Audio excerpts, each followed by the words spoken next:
নমস্কার সুধী দর্শক বন্ধু, সবাই কেমন আছো? আশা করি ভালোই আছো। দুর্গা উৎসব সবে মিটেছে, তাই শুভ বিজয়া। বড়দের প্রণাম, ছোটদের ভালোবাসা। তো শীতকাল তো পড়ে গেছে, বৃষ্টিও হালকা হালকা হচ্ছে। শীতকাল পড়েনি, কিন্তু হালকা হালকা ওয়েদারটা ঠান্ডা হয়েছে, বৃষ্টিও হচ্ছে মাঝে মাঝে। তো শীতকালে কিছু অনেক সবজিও হয়, যেমন তেমন কিছু ভাজাভুজি খেতেও ইচ্ছে করে। তো শীতকালে আমরা যেটা খাই সেটা হচ্ছে এই যে বকফুল। আজকে যেটা দেখাবো সেটা হচ্ছে এই যে বকফুল হারভেস্টিং এখন করব।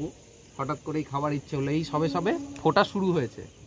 তো গাছটা যখন আমি বসিয়েছিলাম 1 বছর আগে, তখন অনেকটাই ছোট ছিল, 3 ফুটের একটা গাছ ছিল, শুধু একটা ডাল ছিল। এটা এখন অনেকটাই বড় হয়ে গেছে, এই যে হাতে করে পারা যাচ্ছে, বেশ ঝাঁকড়াও হয়ে গেছে।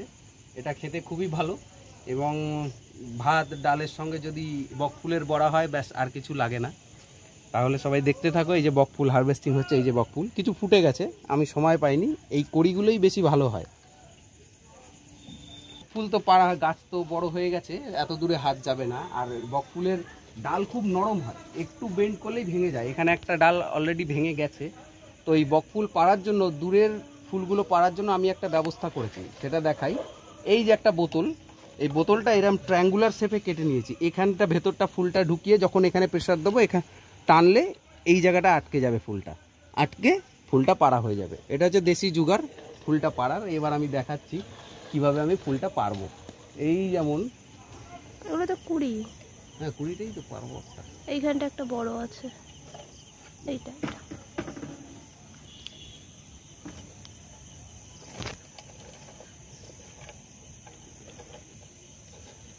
এই আটকে নিলাম, আটকে নিয়ে এই টানলে এই দেখো এর ভেতরে ফুল চলে এসেছে। এই যে ফুল।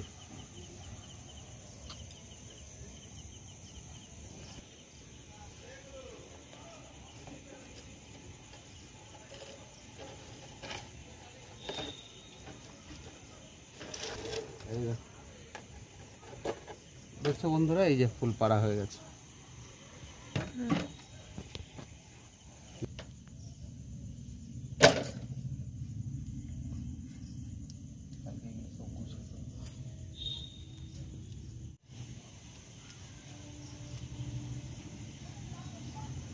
মটমট করে